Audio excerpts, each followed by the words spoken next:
अम्मी, रोअण ऐं परेशान थियण सां छा हासिल थींदो? पशेमानी जो रोग सांडण बदिरां असांखे इहो ॾिसणो आहे त ईंदड़ वक़्त जी मुठ में छा लिकियलु आहे। चांडुकी धीअ, मां त इहो पई सोचां त जेकॾहिं असां ख़ान बहादुर जे माण्हुनि जे वर चढ़ी विया हूंदासीं त छा थींदो पंहिंजो? अम्मी, जेको ख़ुदा खे मंज़ूर हूंदो उहो ई थींदो।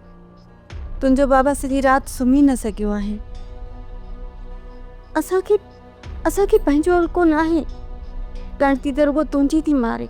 चवंदा आहिनि त जॾहिं सभु राहूं बंदि नज़र अचनि त हर ॻाल्हि अलाह ते छॾे ॾिबी आहे ऐं अलाह बहितर इंसाफ़ करण वारो आहे। बेशक मुंहिंजी धीअ, रब पाक बहितरीन इंसाफ़ कंदड़ आहे ऐं असां सभु ज़रूरु अदल कंदो। ख़ान बहादुर वक़्त जो फ़िरौन आहे, जंहिंजो अंजाम क़रीब आहे। अलाह ग़र्क़ करे मारींदसि मोए खे।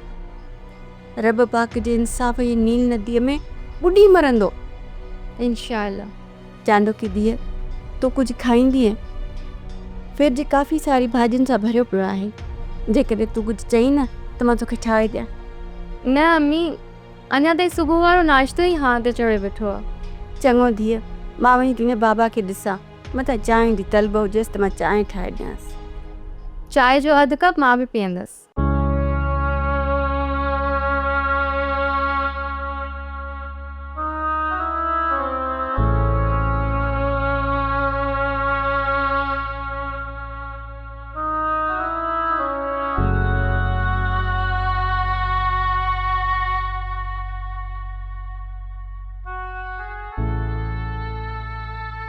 ॾाढी का ज़ोरावर आहे।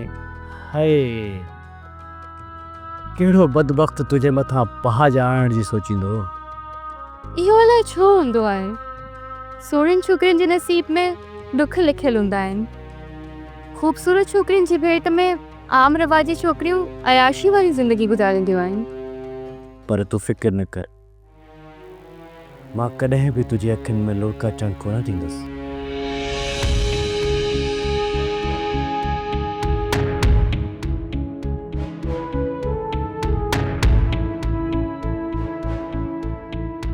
हिन क़ैद मां निकिरण जे लाइ छा कजे, का ख़बर कान्हे किथे ऐं कंहिं वटि आहियूं। सॼण ऐं दुश्मन, को ज़ाहिर न पियो थिए। ॻाल्हि ज़ाहिर थी त किथे ऐं कंहिं जे वस आहियूं।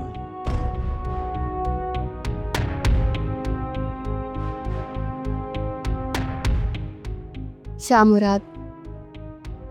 पंहिंजे मुंहुं वेही सोचण मां कुझु न वरंदो।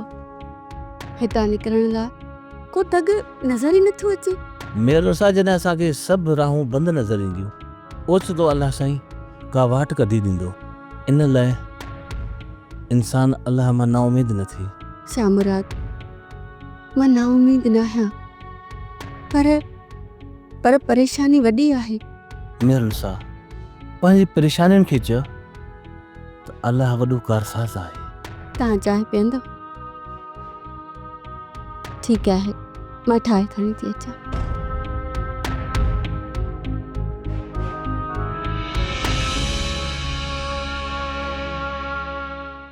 सोप सीरियल वेरन जी वस्ती तमाम एपिसोड्स ॾिसो HD क्वालिटीअ में। विज़िट करियो असांजो YouTube channel Sindh TV HD drama.